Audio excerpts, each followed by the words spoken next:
전능하사 천지를 만드신 하나님 아버지를 내가 믿사오며 그 외아들 우리 주 예수 그리스도를 믿사오니 이는 성령으로 잉태하사 동정녀 마리아에게 나시고 본디오 빌라도에게 고난을 받으사 십자가에 못 박혀 죽으시고 장사한 지 사흘 만에 죽은 자 가운데서 다시 살아나시며 하늘에 오르사 전능하신 하나님 우편에 앉아 계시다가 저희로서 산자와 죽은 자를 심판하러 오시리라.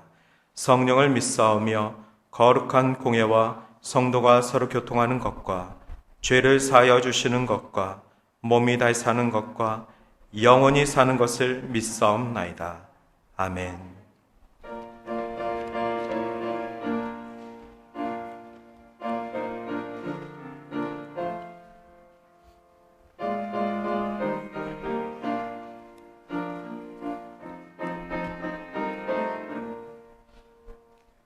빈들의 마른 불같이 시들은 나의 영혼 주님이 약속한 성령 간절히 기다리네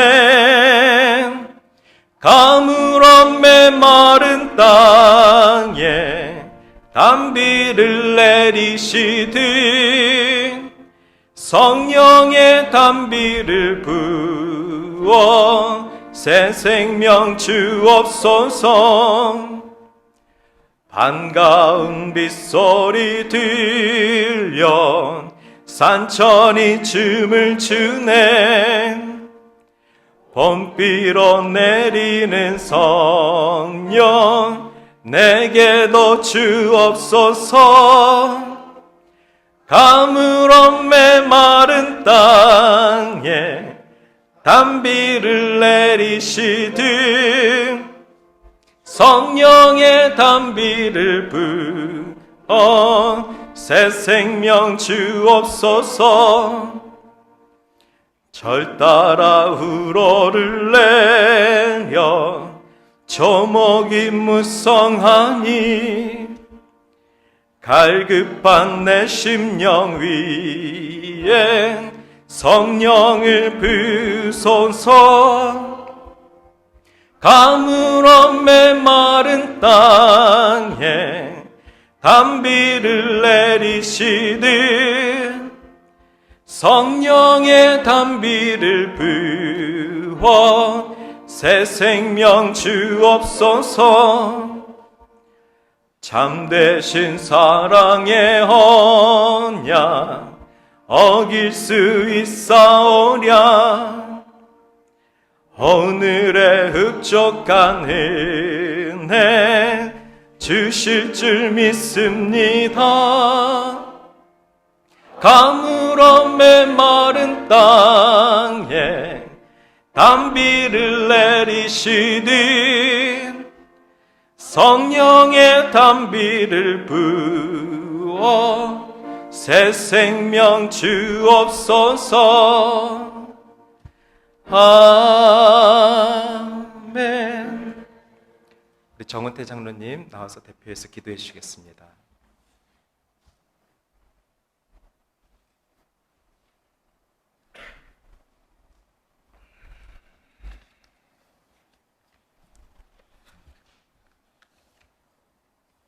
시공간을 주관하시며 우리를 한없이 사랑하여 주시는 주님의 사랑, 은혜를 감사합니다.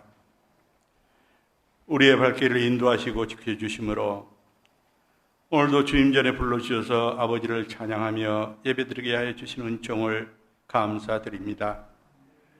부끄러운 모습이지만 구별하지 아니하시고 용서하시며 사랑해 주시는 우리 주 예수님의 거룩하신 희생으로 말미암아 이 땅에서 저희들 머리를 들고 살아가게 하심을 감사드립니다. 그러나 우리 스스로의 부족함으로 인하여 아버지의 영광을 가리는 행위와 생각들로 살아갈 때가 많은 저희들입니다. 성령님의 도우심으로 다시 일어나며 다시 깨닫는 우리들 되도록 인도하시며 용서하여 주시기를 간절히 기도드리옵나이다. 긴 팬데믹 기간으로 말미암아 많은 것이 변화했습니다. 우리들의 교회 생활도 변화가 있었습니다. 다시 한번 마음을 가다듬고 주님의 제자로서의 길을 따르며 실천하는 동산의 권속들이 되기를 원하옵나이다. 우리의 지식으로 아버지의 뜻을 헤아리지 않게 하시고 우리의 기준으로 자랑하며 좌절하는 어리석음을 범하지 않도록 인도하여 주시옵기를 기도드립니다. 동구 밖에서 탕자를 기다리는 하나님 아버지의 마음을 진실로 깨닫는 우리를 되도록 인도하여 주시옵소서. 오직 은혜로 내려주신 자유함을 누리고 기쁨과 감사와 기도가 멈추지 않는 귀한 자녀들로 이끌어 주시옵소서. 오늘도 주님 사랑하시는 귀한 종을 통하여 말씀을 듣습니다. 전하는 자와 듣는 자가 한 마음이 되어 역사하시는 성령님의 도우심으로 생명의 양식으로 가득 채워지는 귀한 시간 되도록 도와주시옵기를 기도드립니다. 말씀에 목말라 하는 심령들이 되어서 이 시간을 통하여 생명수로 목을 축이는 은혜의 시간 되게 하여 주시옵소서. 오늘도 함께하지 못한 성도들이 있습니다. 어느 곳에 있든지 주님 전을 향하게 하시사 함께 은혜 받는 동산의 가족들 되기를 원하옵나이다. 몸이 불편한 성도들도 있습니다. 여호와 라파 되시는 주님의 손길이 함께 하심으로 모든 질병의 아픔에서 벗어나는 역사가 일어나기를 온 마음 다해 간절히 기도드립니다. 우리가 살아가는 캐나다와 태어난 조국 위에도 변화없는 주님의 은총이 넘치기를 간절히 원하옵고 지구촌 곳곳의 선교지와 활복교회 위에도 하늘의 축복이 더해지기를 한 마음으로 기도드립니다. 특별히 올로 목사님 여행 중에 있습니다. 잘 마무리하시고 건강하신 모습으로 돌아오시도록 주님께서 함께하여 주시옵소서. 언제나 동산재단을 사랑하시고 속한 백성들을 빠짐없이 챙기시고 사랑하여 주시는 고마우신 우리 주 예수 그리스도 이름으로 감사하며 기도드렸사옵나이다. 아멘.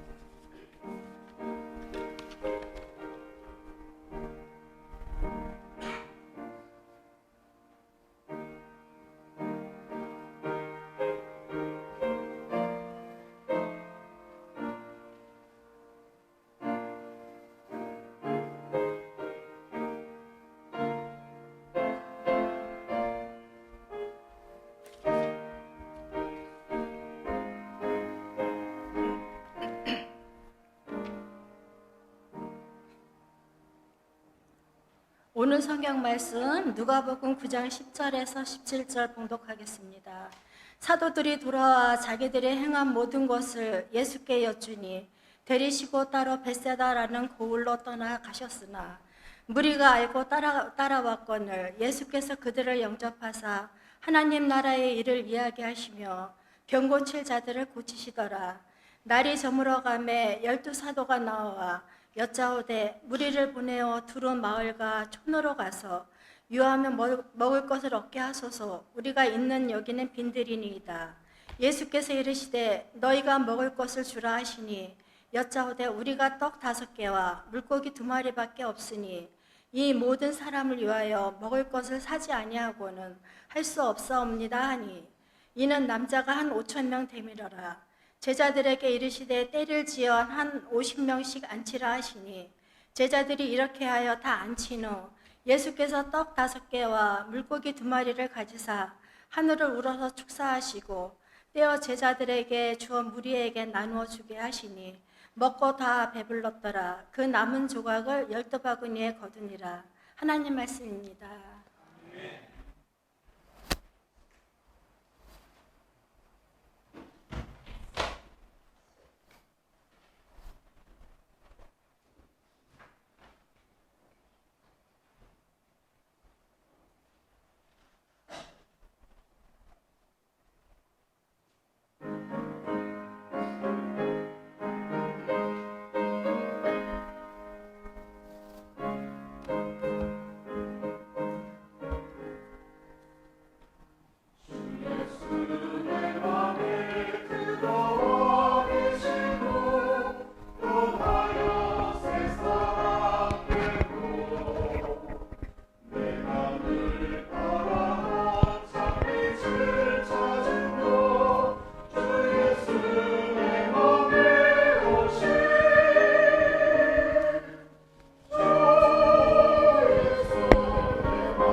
아멘.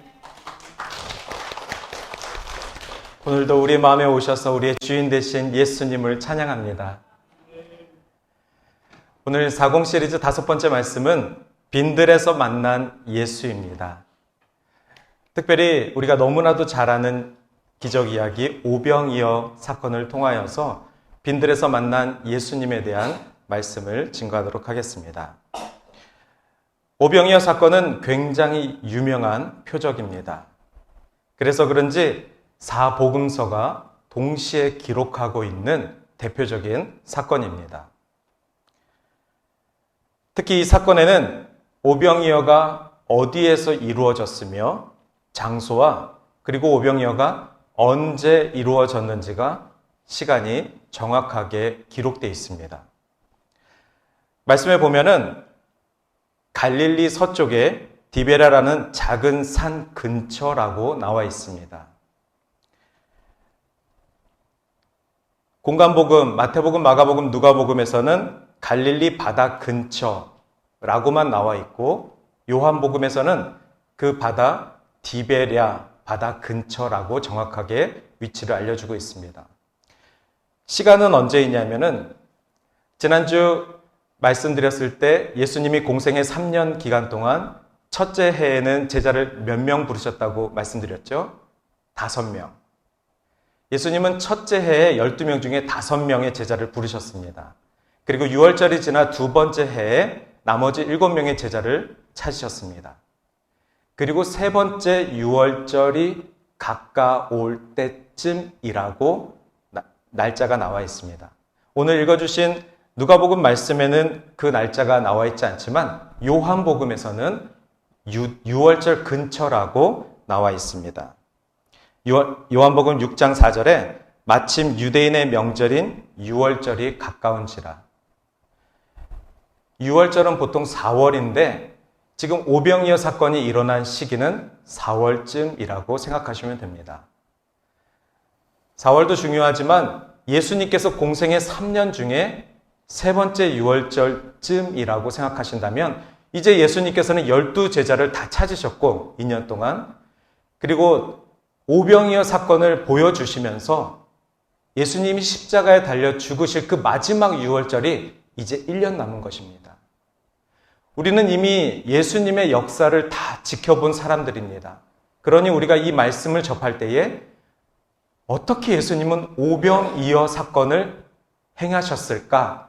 여기에 머물러 있는 것이 아니라 오병이어 사건, 이 사건 이후로 1년 후에 우리 예수님께서 이 땅에 오신 목적, 십자가의 죽으심을 당하시는구나. 이것을 염두에 두고 오병이어 사건을 다시 오늘 보신다면 이 사건이 얼마나 중요한 예수님의 이 땅에 오심, 그리고 사람들의 오해가 이 사건 속에서 얽혀 있었음을 알게 됩니다. 지난주 제목에 이어서 갈릴리로 떠나신 예수님에 이어서 오늘은 빈들에서 만난 예수님. 예수님은 여전히 갈릴리를 사랑하십니다.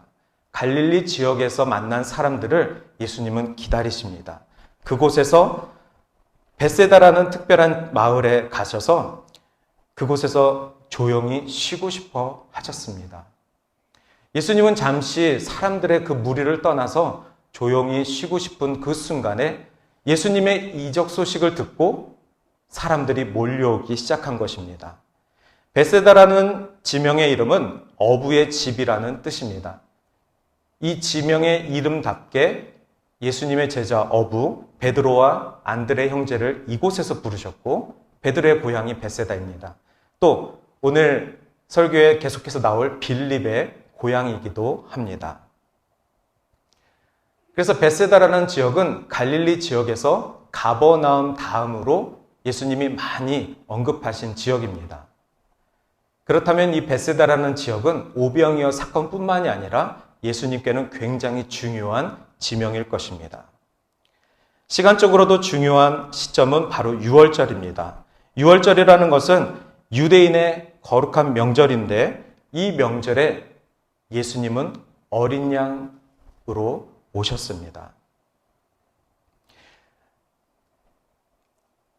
오병이어 사건이 일어나기 바로 전에 예수님은 제자들을 부르셨고 12명의 제자들을 짝을 지어서 전도를 시켰습니다.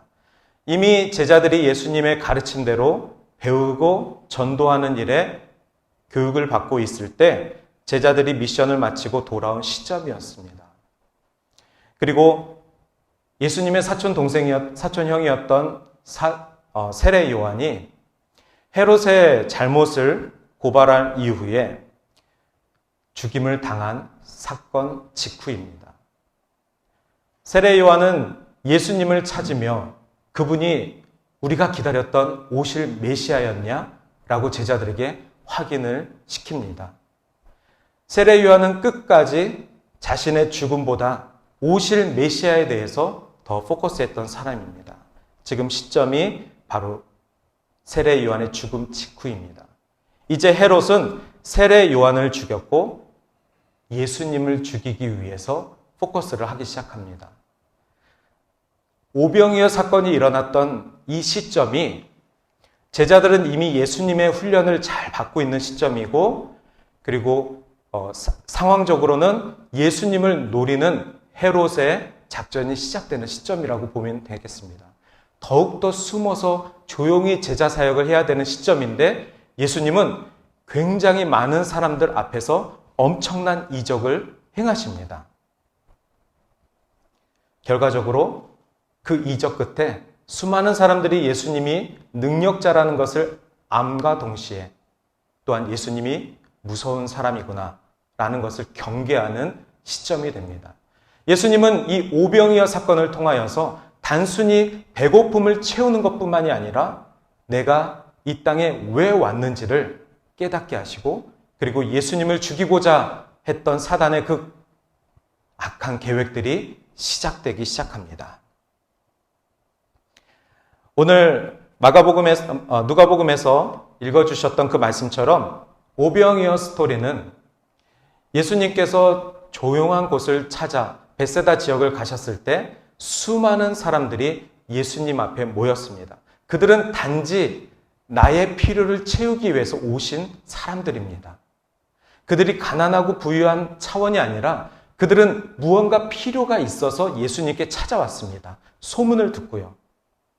그들에게는 아무런 잘못이 없습니다.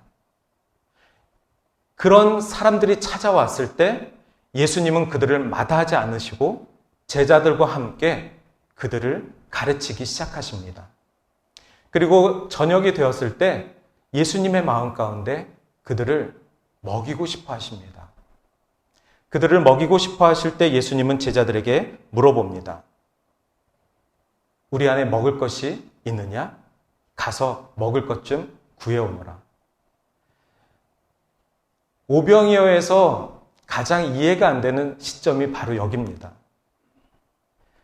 어린이들은 어떻게 물고기 2마리와 보리떡 5개로 5,000명을 먹이지요? 이 방법에 대해서 굉장히 재밌어합니다. 그러나 이 이야기의 시점은 처음서부터 사람들이 이해할 수 없는 질문을 예수님이 하십니다. 예수님은 이 모인 사람들을 먹이고 싶어 하십니다. 그런데 그 사람들이 12명이 아니라 100명이 아니라 기록에 의하면 성인 남성만 5,000명이었습니다. 여성과 아이들까지 예상한다면 15,000명이 되는 사람들이 내 앞에 있는데 이들을 먹이고 싶어 하신다는 것입니다. 먹이고 싶어 하는 예수님의 마음이 잘못된 것입니까? 아니면 아무것도 없는데 먹이고 싶어 하는 예수님이 잘못된 것입니까? 제자들은 두 번째를 본 것이겠죠. 예수님은 긍휼이 많으신 분이십니다. 배고파하는 자들을 그냥 지나치지 못하시는 분이십니다. 이 전 사건에서도 아파하는 자들, 기적이 필요한 자들을 찾아다니시면서 이적을 행하셨습니다. 예수님의 그 이적은 어떤 목적이 있다고 말씀드렸죠? 바로 하나님의 나라를 믿게 하기 위해서였습니다. 그들에게 말씀을 선포하시고 하나님의 나라를 선포하시기 위해서 기적을 베푸신 것입니다. 그리고 오늘 수많은 사람들에게 긍휼함을 가지십니다. 저들을 먹이고 싶어 하신다. 특별히 저는 오늘 제목에 빈들이라고 말씀드렸습니다. 오늘 읽어주신 말씀 보면은 예수님이 날이 저물어감 12절 말씀입니다.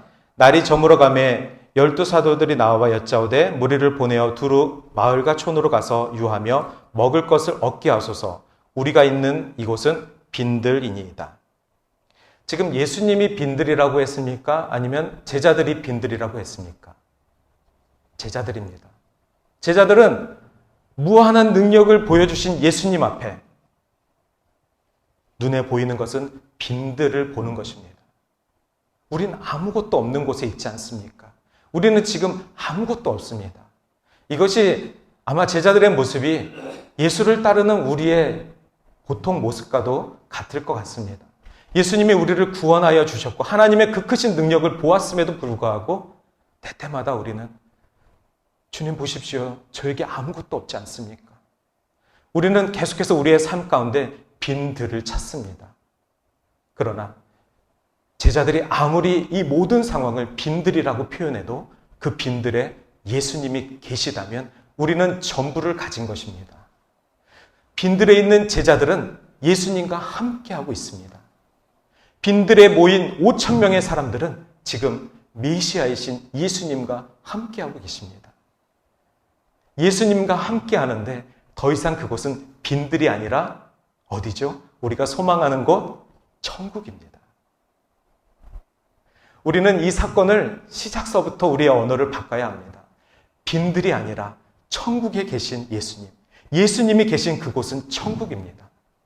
설령 그것이 빈들일지라도, 설령 내 손에 아무것도 없을지라도 예수님이 나와 함께 하시면 풍족한 것입니다. 그렇게 고백할 때에 오늘 오병이어 사건이 이해가 될 것입니다.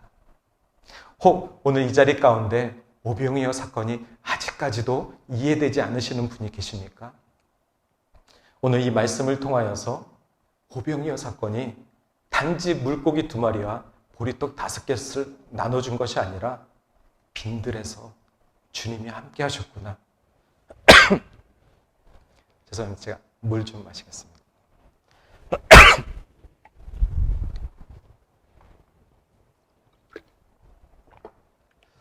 제가 한 주 동안 이유는 모르겠는데 목소리가 계속 작아져가지고 물을 계속 마시고 있는데 괜찮습니다. 설교 중에 죄송하지만 물을 조금 마시겠습니다. 그래서 오늘 빈들에서 만난 예수님 앞에 우리의 모습은 어땠을까? 인간의 무지함을 3가지로 나누어서 설명드리겠습니다. 이 무지함은 단순히 오병이어가 이해되지 않는다라는 무지함이 아닙니다. 오병이어 사건을 지금 이 시간 믿어라 안 믿어라 이 설교가 아니라 오병이어 사건 앞에 우리 예수님과 함께 하시는 빈들에 모인 자들이 여전히 무지하다는 것을 말씀드리는 것입니다.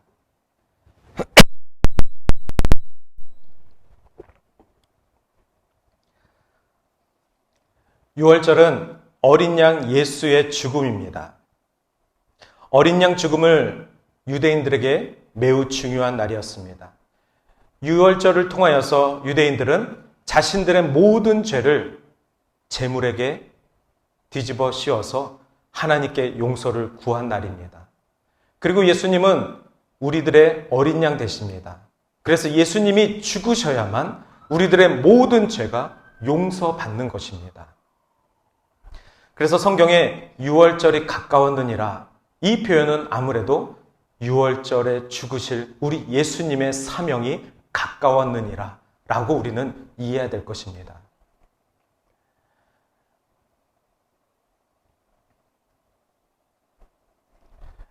예수님은 또한 제자들을 통하여서 당신의 사명을 뻗어나가시길 원하셨습니다. 예수님은 2년 동안 5명의 제자와 7명의 제자를 찾으셔서 12명의 제자에게 3년 동안 하나님의 나라를 가르치셨습니다. 예수님은 수만 명이 살고 있는 이 세상 모든 사람들을 찾아다니신 것이 아니라 당신의 제자 12명을 통하여서 하나님의 나라의 운동을 시작하셨습니다. 우리 또한 그 예수님의 제자의 제자들입니다. 오늘 우리가 예수님의 제자라는 것을 인정한다면 예수님의 이 사명을 우리 또한 감당해야 될 것입니다. 예수님은 우리를 통하여서 예수님의 나라, 하나님의 나라가 계속해서 뻗어나가게 될 것을 기대하셨습니다.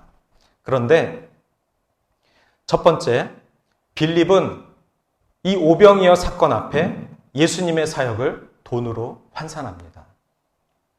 오늘 읽은 공간복음에는 그 빌립의 사건이 나와 있지 않지만 같은 사건을 기록하고 있는 요한복음에는 빌립이 예수님께서 가서 먹을 것 좀 사서 이 사람들을 먹이겠느냐라고 물어보니 빌립이 주님, 이 사람들을 먹이려면 200데나리온은 필요합니다. 라고 재빠르게 계산을 합니다. 빌립은 알고 있었습니다. 우리가 돈이 없다는 것을. 예수님은 긍휼이 있으시지만 이 모든 사람들을 먹일 만한 돈이 없다는 것을 알고 있었습니다. 그러니 예수님의 그 부탁 앞에 주님, 돈이 없습니다. 돈으로 예수님의 사역을 환산한 것입니다. 200데나리온이라는 액수는 성인 남자가 8달 동안 벌어야 될 돈이라고 합니다. 한 달에 3,000불을 번다면 한 24,000불의 돈이 당시 200데나리온이라고 합니다. 그 돈이라면 엄청난 액수입니다. 그 액수를 들여서 이 모든 사람들을, 아니 오늘 보고 헤어질 이 사람들을 먹인다는 것 자체가 아마 빌립의 마음에는 불가능하다라는 뜻일 것입니다. 즉 빌립은 돈을 얘기한 것이 아니라 예수님 부탁의 사명에 거절한 것입니다. 대신 그 핑계를 돈으로 댄 것이죠. 예수님, 어떻게 우리가 이 모든 사람들을 먹일 수 있겠습니까? 하지만 예수님은 제자들과 가르치는 방식에서 돈을 주시지 않으시고 또 돈을 버는 방식을 가르치지 않으시고 너희가 이들을 먹이라 라는 사명만 주십니다. 오늘 우리들은 예수님의 제자라고 말씀드렸습니다. 오늘 우리들의 사명 가운데, 제자된 사명 가운데 주님이 우리에게 부탁하실 때에 혹 우리들의 대답은 돈으로 이야기하고 있지는 않습니까? 주님이 우리들에게 자녀를 주셨습니다. 그 자녀를 잘 키워달라고 맡겨주셨습니다. 그런데 우리가 그 자녀 앞에 주님, 제가 돈이 없습니다. 제가 이 아이를 키울 돈이 없습니다. 혹시 우리는 주님의 그 사명 앞에, 주님의 그 부탁 앞에 돈으로 대답한 적은 없으십니까? 주님이 교회를 통하여서 많은 선교와 구제를 감당하길 원하십니다. 하나님의 양을, 하나님의 어린 양들을 가르치고 채우고 먹이는 일에 부탁하십니다. 그러나 주님, 우리 교회가 돈이 없습니다. 우리 교회가 너무 작습니다. 혹시 우리는 주님의 그 부르심 앞에, 사명 앞에 돈으로 교회를 대신해서 대답한 적은 없으십니까? 분명한 것은 주님은 우리들이 어떤 상황인지 다 알고 물어보신 것입니다. 주님은 우리의 그 얄팍한 욕심과 의도조차도 아시면서 물어보신 것입니다. 이렇게 저는 말씀드리고 싶습니다. 우리가 돈이 없지 사명이 없냐? 라고 말씀드리고 싶습니다. 돈이 없는 것이 문제입니까? 아니면 예수 그리스도의 사명이 없는 것이 문제입니까? 우리는 압니다. 주님의 사명을 붙들고 사는 자, 주님이 채우시고 입히시고 먹이신다는 것을 압니다. 그러니 주님의 사명으로 산다면 하나님께서 먼저 일하시고 그 사역의 필드 가운데 우리들을 초청하실 것입니다. 그리고 오병이어 끝에 제자들에게 보여주신 것처럼 자, 봐라. 12광주리가 남지 않았느냐. 우리는 그 끝을 알지 못하고 계속해서 빌립처럼 우리의 빠른 계산으로 우리의 연약함만 들어서 주님, 돈이 없습니다. 저는 오늘 말씀을 준비하면서 예수님의 나라는 자기를 희생시켜서 승리로 이루는 나라라고 말씀드리고 싶습니다. 그것이 예수님이 이 땅에서 하신 일입니다. 예수님의 제자들이라면 승리를 이루신 예수님을 높여드리는 그 삶을 살아가는 것입니다. 우리의 사명은 다 다릅니다. 그러나 그 사명의 공통의 본질은 내가 희생되어서 주님이 나의 삶을 통하여서 영광 받으실 그 일인 것입니다. 제 아무리 똑똑하고 제 아무리 합리적이고 제 아무리 현실주의자 같은 빌립일지라도 예수님은 그의 마음을 아시고 그에게 부탁하셨습니다. 빌리의 무지함을 시험을 통하여서 깨닫게 하신 것입니다. 두 번째는 안드레는 어린아이의 도시락밖에는 보이지 않았습니다.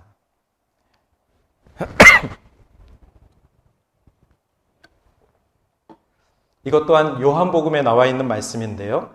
요한복음 6장 8절에 제자 중 하나 곧 시몬 베드로의 형제 안드레가 예수께 여짜오되, 안드레가 지금 예수님께 물어보고 있습니다.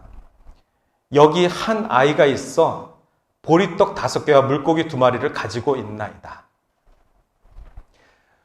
공간복음에서는 아이가 보리떡을 갖고 있는 이야기가 나오지 않습니다. 그냥 보리떡 5개와 물고기 2마리가 여기 있습니다 라고 이야기했습니다. 근데 요한복음에서는 한 아이가 보리떡 5개와 물고기 2마리를 가지고 있다라고 안드레의 입을 통하여서 고백하게 합니다. 왜 한 아이일까요? 수많은 사람들이 있습니다. 그곳에 5,000명을 기록하고 있습니다. 재밌는 방법으로 기록하고 있죠. 예수님께서 50명씩 그룹을 지어라. 그러면 100그룹이 됩니다. 그렇게 해서 5,000명을 금방 셌습니다. 그런데 여기에는 여자도 포함되지 않고 어린아이도 포함되지 않았습니다. 그러나 예수님이 필요하실 때에 어린아이 한 명이 갖고 있었던 모든 것을 들고 나왔습니다. 이미 그 어린아이는 계수에도 포함되어 있지 않은 자였습니다. 무시되고 멸시되는 자였습니다. 그러나 그 손길을 통하여서 예수님의 오병이어 사건이 시작됩니다. 아마 요한은 예수님이 누구이신지 말씀을 전하기 위해서 이 어린아이의 헌신을 이야기하고 싶었는지도 모릅니다. 미약하지만 보이지 않지만 과부의 2 렙돈처럼 예수님은 이 어린아이의 전부를 받아 기쁘게 흠양하시고 그래서 기적을 이루신 것일 수도 있습니다. 그런데 안드레는 이렇게 평가합니다. 요한복음 6장 9절에 그러나 그것이 이 많은 사람들에게 얼마나 되겠사옵나이까. 안드레는 어린아이가 갖고 나온 이 도시락을 보면서도 주님, 이걸로 5,000명 먹이시겠어요? 불가능합니다. 이렇게 본 것입니다. 빈들에서 겨우 찾은 것은 어린아이의 도시락인데 예수님의 제자 안드레는 예수님을 비아냥댑니다. 주님, 이거 가지고 큰일 하시겠습니까? 하나님의 나라에 대한 소망이 없고 비전이 없으면 우리는 아무것도 보이지 않습니다. 그것이 빈들입니다. 고작 어린아이의 도시락밖에는 안 보이는 것입니다. 안드레 눈에는 그 어린아이의 도시락이 고작 어린아이밖에는 안 되는 그 도시락, 작은 것.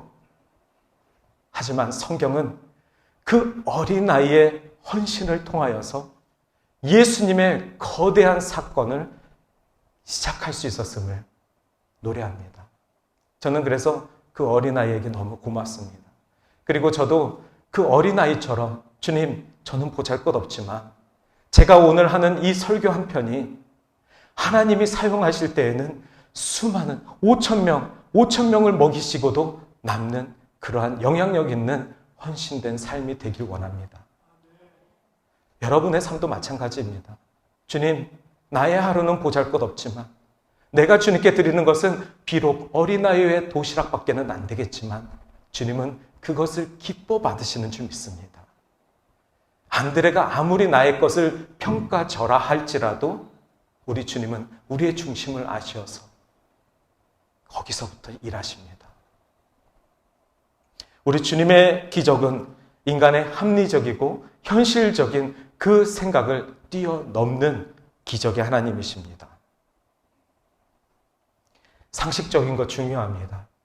오병이어 아무리 이해되게 설명을 해도 믿지 않는 자에게는 상식적으로 도저히 이해가 되지 않습니다. 어렸을 때 수련회 가서 오병이어를 체험한다고 우리 선생님께서 그런 실험을 하신 적이 있습니다. 오늘 너희들에게 오병이어를 체험해 줄게. 우리가 그렇게 많지도 않았는데 빵을 하나 가져오셨습니다. 그리고 이 빵을 한 명씩 돌아가면서 먹어라. 단 조건이 있다. 마지막 사람까지 먹어야 된다. 그래서 얼마 되지 않은 조그만 빵이었는데 그 빵을 돌아가면서 조금씩 먹었습니다. 그때 제가 잠시 들었던 생각은 제가 많이 먹고 싶었는데 많이 먹으면 그 다음 사람이 먹을 게 적어지겠구나. 그래서 조금만 먹어야 되겠다. 그래서 저도 많이 먹고 싶었지만 조금만 떼서 먹었습니다. 그렇게 돌아갔더니 제일 마지막에 있던 사람이 제일 많이 먹었습니다. 그리고 선생님은 오병이어의 기적이 이루어졌다. 수많은 교훈이 있었습니다.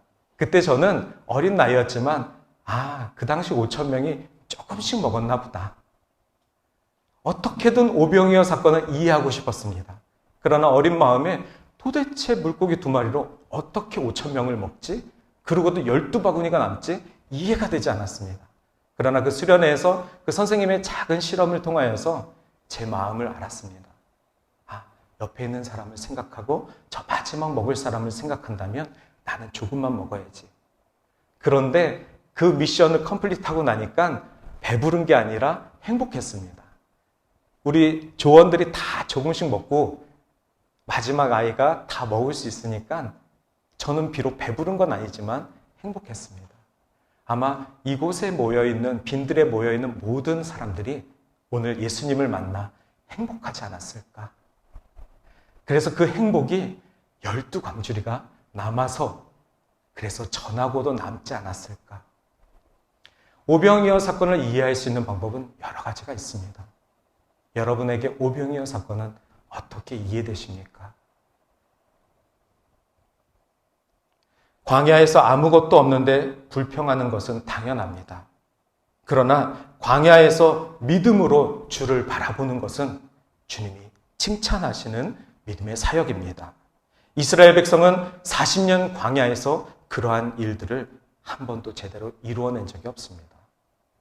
그렇기 때문에 광야에서 이스라엘 백성들을 향하여서 하나님은 이렇게 말씀하셨습니다. 신명기 8장 3절에 만나를 먹인 이유는 사람이 떡으로만 사는 것이 아니요 여호와의 입에서 나오는 말씀으로 사는 것이라. 저희가 2주 전에 예수님이 시험을 당하실 때 예수님이 이 말씀을 통하여서 사탄을 이기셨다라고 말씀을 드렸습니다.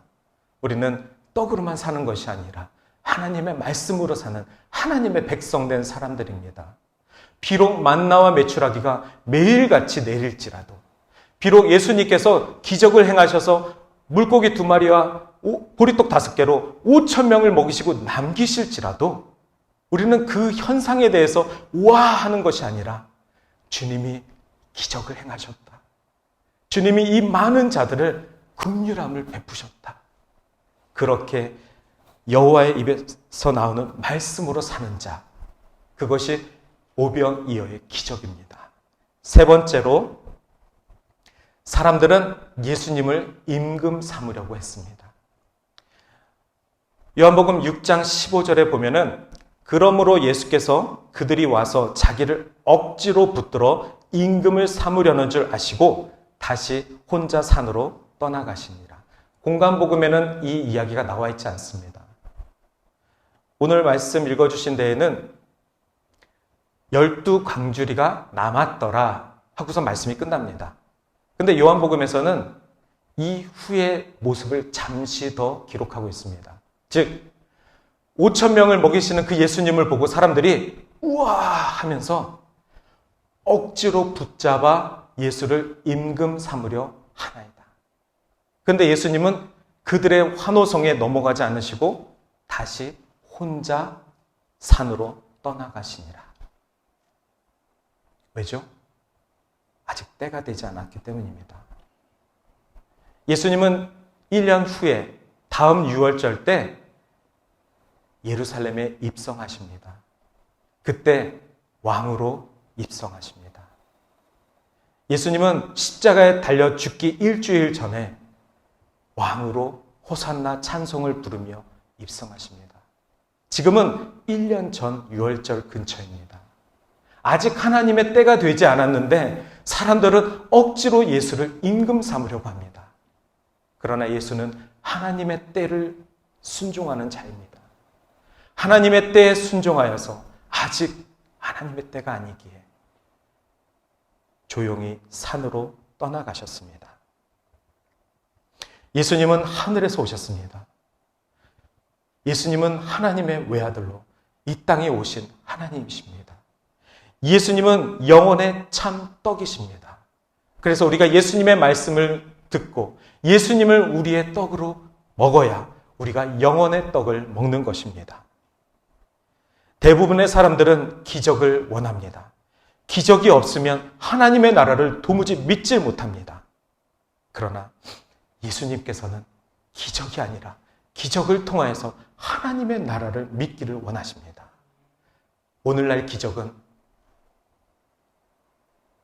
우리 주변에 있는 사람들이 하나님의 나라를 믿는 거 아니겠습니까? 그것이 기적 아니겠습니까? 저렇게 예수를 믿지 못하니 저 사람이 예수를 믿는 것이 기적이다. 5,000명이 먹고 배불리 먹는 것이 기적이 아니라, 병든 자가 고침을 받는 것이 기적이 아니라, 예수를 도저히 못 믿겠다는 저 사람이 예수를 믿는 것이 기적이 아니겠습니까? 분명히 12광주리가 남았다라고 나와 있습니다. 예수님과 모세가 여러 가지로 비슷한 내용이 있는데 이 사건만큼은 다르게 기록됩니다. 모세는 사람들이 배가 고프다고 하였을 때 하나님께 기도하였고 하나님께서 바로 즉시 만나와 메추라기를 매일같이 내려주셨습니다. 안식일 전날에는 안식일날 노동을 해서는 안 되니까 이틀치의 만나 메추라기를 내려주셨습니다. 그리고 원칙이 있습니다. 내일 것을 거두지 마라. 오늘 주신 거에 감사하고 오늘 주신 것만 먹어라. 이것이 원칙이었습니다. 내일 것을 걷어두고 저장하고 숨겨두는 순간 그것은 썩어지느니라. 그래서 그 이스라엘 광야에서는 남은 것이 없었습니다. 근데 오늘 예수님의 이 사건에서는 12광주리가 남았습니다. 이것으로 보아서 모세와 예수님은 여러 가지로 같지만 결정적으로 모세는 하나님이 보낸 선지자고 예수는 하나님 그 자체셨습니다. 예수님은 배고픈 자들을 만나와 메추라기처럼 먹이셨고 그리고 남게 하셨습니다. 왜냐하면 예수님이 주신 것은 결코 썩어질 것이 아니었기 때문입니다. 예수님이 물고기 2마리와 보리떡 5개를 가지고 어떻게 하셨습니까? 하늘을 우러러 축사하셨기 때문입니다. 예수님은 축사하시고 그것을 사람들에게 나눠준 것입니다. 하나님께서 축사하신 것이 어찌 쓰레기가 되겠습니까? 하나님께서 축복하신 것이 어찌 남는다고 버릴 수 있겠습니까? 여러분의 삶 속에 하나님이 축복하시고 여러분에게 주신 것 남는다고 그것을 버려두시겠습니까? 나에게 받은 축복, 내가 이미 받은 축복 혹시 쓰시고 남으신 것이 있다면 그것은 12광주리입니다. 내 것이 아니라 흘러보내야 될 것입니다. 이웃에게 아직까지 이 축복을 경험하지 못한 자들에게 하나님의 축복받은 이 음식을 나누어야 될 것입니다. 그러니 12광주리를 기억할 때에 주님, 저에게 12광주리가 무엇입니까? 빈들만 보지 마시고 주님이 나의 삶에 함께 하시는 이 천국에서 주님이 나에게 허락하신 12광주리가 무엇입니까? 그것으로 나누며 살겠습니다. 그것이 오늘 오병이어를 대하는 우리들의 자세일 것입니다. 오병이어 맛을 못 봤다고 아쉬워하지 마십시오. 오늘 우리는 예수님의 그 거룩하신 말씀의 맛을 보고 사는 자들입니다. 하나님의 말씀은 맛있습니다. 하나님의 말씀은 5천 명이 먹고도 남을 말씀이십니다. 그 말씀 가운데 오늘도 내가 죽고 내 안에 예수가 사는 그 삶을 사시기를 축원합니다. 기도하시겠습니다. 사랑의 주님, 오늘도 역사하사 주님은 빈들에서 우리를 찾으시고 더 이상 우리의 삶이 부족하지 않게 채워주시는 나의 공급자 되심을 고백합니다. 하나님, 오병이어를 기적으로 일구신 것처럼 하나님 나의 삶 가운데 기적을 베풀어 주시고 그 기적을 통하여서 내 주변 사람들이 12광주리의 나눔을 경험하게 하여 주시옵소서. 오늘도 주의 은혜가 우리를 통하여서 이웃 가운데 흘러가기를 소망합니다. 감사드리고 예수님의 이름으로 기도드립니다. 아멘.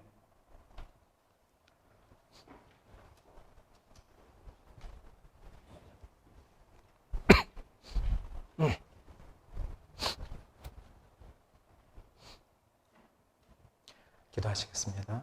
사랑의 주님, 오늘도 주 앞에 나와 우리의 마음을 주 앞에 올려드리기를 원합니다. 주여, 우리의 적은 정성이지만 오병이어를 받으신 어린아이의 헌물처럼 주여 우리의 마음을 기쁘게 받아 주시옵소서. 감사드리고 예수님의 이름으로 기도드립니다. 아멘.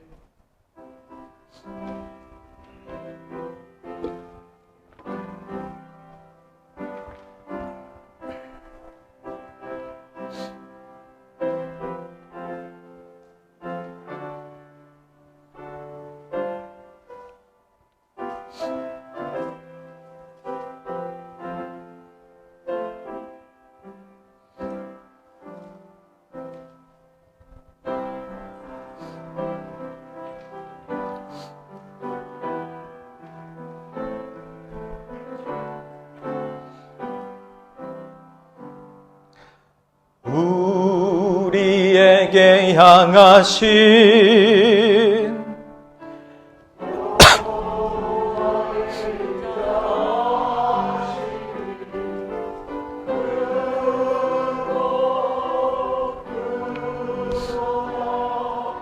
그 시동당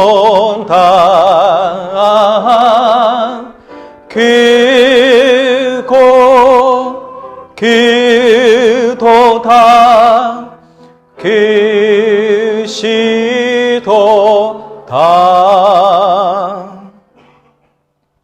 자비의 하나님이시여, 오늘도 우리가 가진 모든 것을 주 앞에 고백하며 주 앞에 올려드립니다.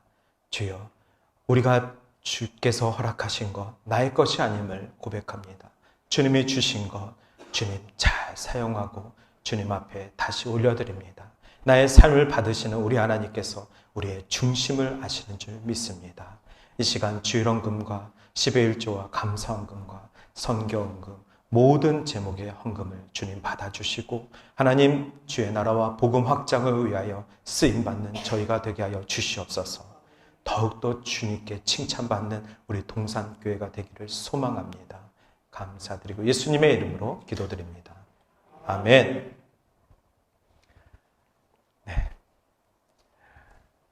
한 주 동안의 제 기도 제목은 하나였습니다. 오늘 말씀을 잘 전할 수 있도록 하나님 건강 허락해 주세요 라고 계속해서 기도하고 했었는데 하나님이 그 소원 들어주신 것 같습니다. 다음 주에도 좋은 컨디션으로 주의 말씀 잘 감당할 수 있도록 기도 부탁드립니다. 오늘 예배 참석하신 분들 환영합니다. 우리 옆 사람과 한번 인사할까요? 반갑습니다.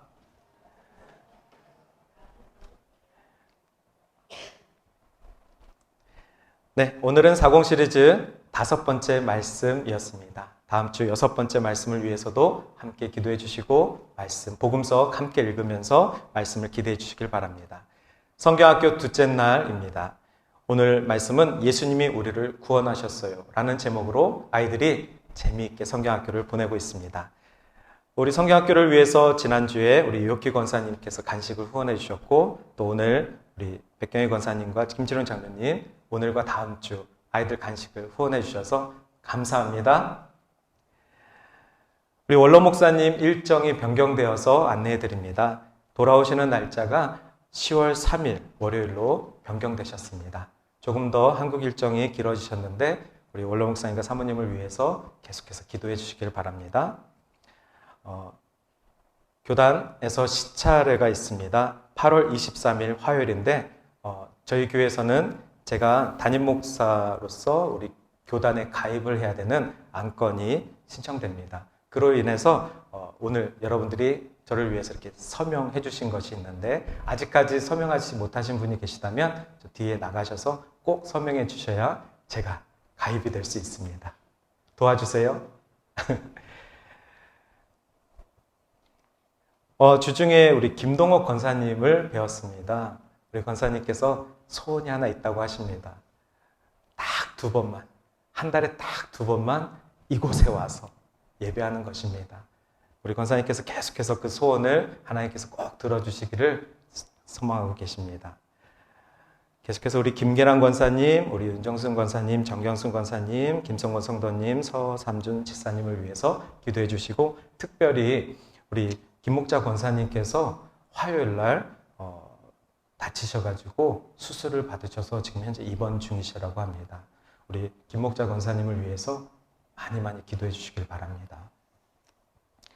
다음 주 예배 안내 참고해 주시길 바랍니다. 이 시간 모두 자리에서 일어나셔서 찬송가 455장 함께 찬양하시겠습니다.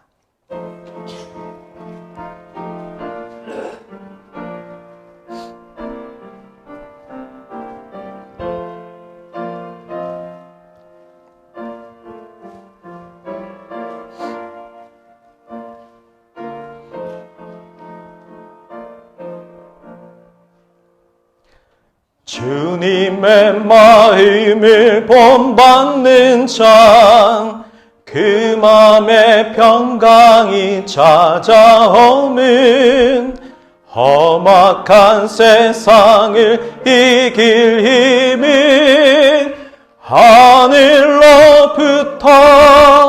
임함이로다. 주님의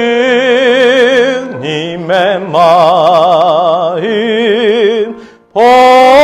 본받아 살면서 그 거룩하신 나도 이루리.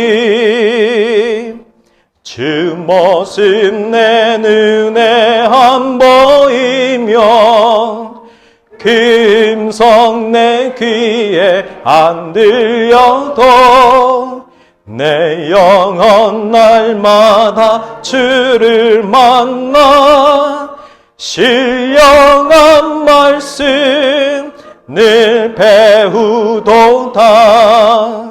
주님의 마음 본받아 살면서 그 거룩하신 나도 이루리. 가는 길 거치고 험하여도 내 맘에 불평이 없어짐은 십자가 고난을 이겨내신 주님의 마음 본받음이라. 주님의 마음 본받아 살면서 그 거룩하신 나도 이루리.